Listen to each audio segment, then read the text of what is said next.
Hi, I'm Bradshaw from Hexagon. In this short video, learn how to get set up and start creating your model using Caesar 2. Okay, so when we first start Caesar 2, we're presented with this window here, which is the Caesar 2 main window. From here we can access the various different modules of Caesar 2, the piping input to create the model, review the output, generate stress isometrics, set up the static or dynamic load cases, and so on.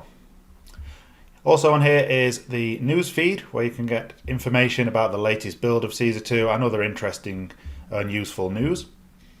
But what I'm going to do is I'm going to quickly start a brand new job file.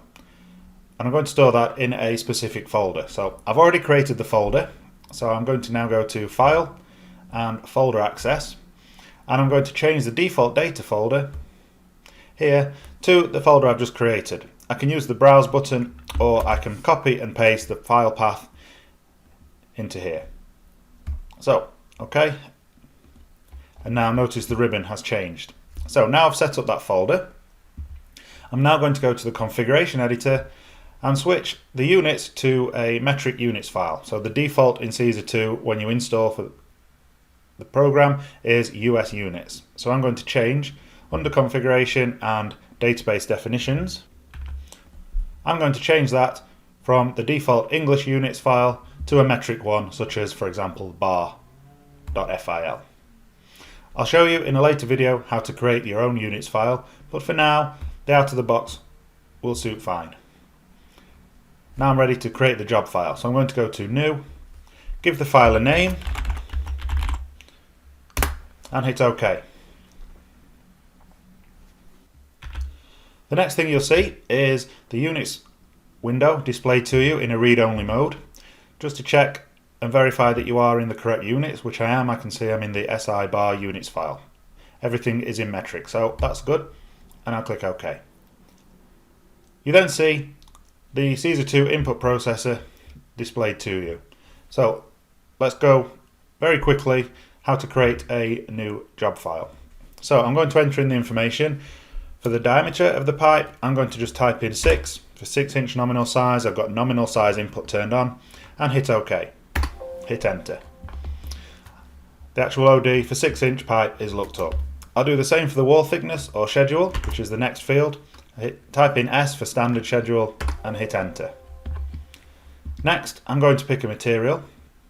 From the material drop down list, I'm going to pick from the many materials available, I'm going to pick carbon steel A106 grade B. Hit enter there. That pulls through all of the properties, the allowable stress values, and also the pipe density. Next, I'm going to enter in a temperature and a pressure.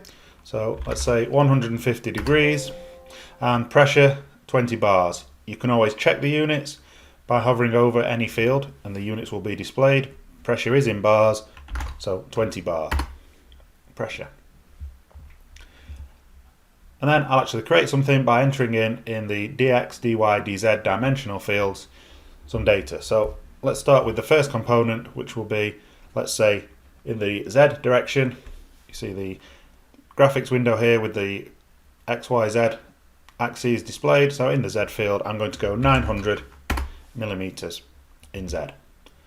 I want a restraint on this. I want to fix this at the start point, so I'm going to double click the restraints tick box. You double click to check the box.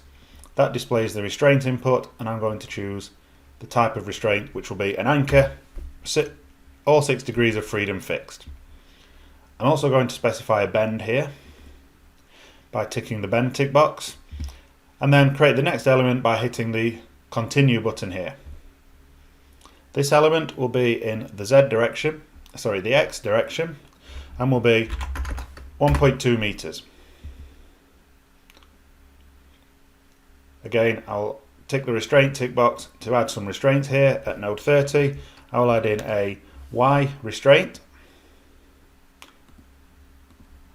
fixing the pipe in the Y axis, as you can see by the arrows in the graphics, and also at node number 30. I'm going to put in a guide, fixing in the Z axis in this case. I'm also going to click this button here to turn the node numbers on, and I can carry on and continue building the model, which we will do in one of the later videos. I hope you found that useful, but if you do have any further questions, please don't hesitate to reach out to us at Hexagon. Thank you for watching.